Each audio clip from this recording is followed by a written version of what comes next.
Et l'euro de foot vu sous l'angle économique. Avec vous, Vincent Giré, bonjour. Bonjour Nicolas, bonjour à Du tous. journal Le Monde, l'euro, bonne affaire pour la France. Alors il y a d'abord Nicolas ce que les Américains appellent le soft power, c'est-à-dire le pouvoir d'influence, le pouvoir de rayonnement, d'image, de prestige. Et c'est souvent d'abord pour le soft power que de très nombreux pays se battent pour organiser des grands événements sportifs. Cela les rend un peu fous d'ailleurs, hein. Il y a beaucoup d'argent à la clé, beaucoup de pression aussi. Et on le sait maintenant, souvent aussi beaucoup de corruption dans l'attribution de ces événements sportifs. La France, elle, a remporté cette compétition à la loyale, dans les règles. Elle peut donc espérer un gain de prestige, d'image non négligeable. L'euro pèse lourd. C'est le troisième événement sportif le plus suivi, le plus diffusé dans le monde après la Coupe du Monde de football et les Jeux Olympiques d'été. Il y aura en moyenne au moins 150 millions de téléspectateurs par match. Pour les 10 villes françaises où se joueront les matchs, c'est aussi une fantastique opération de communication. Bien sûr, il y a quand même deux conditions rédhibitoires. Un, l'impératif de la sécurité, bien sûr. L'autre, c'est l'impératif social. Il faut que les transports publics, le trafic aérien soient assurés dans des conditions optimales,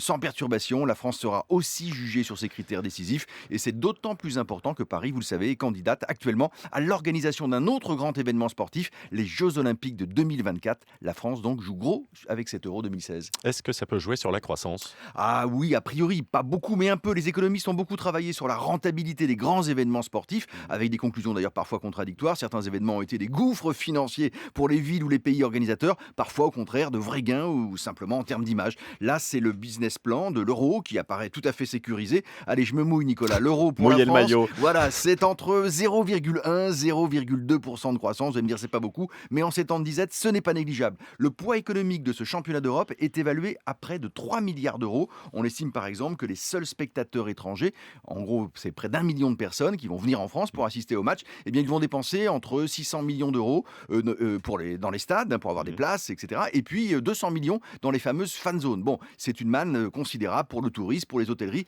pour les villes hautes. Enfin, il y a aussi toutes les dépenses qui ont été faites en amont de la compétition. Par exemple, la rénovation ou l'aménagement des stades. Et là, c'est plus d'1,5 milliard d'investissement. Et puis dernière compétition entre chaînes de télé.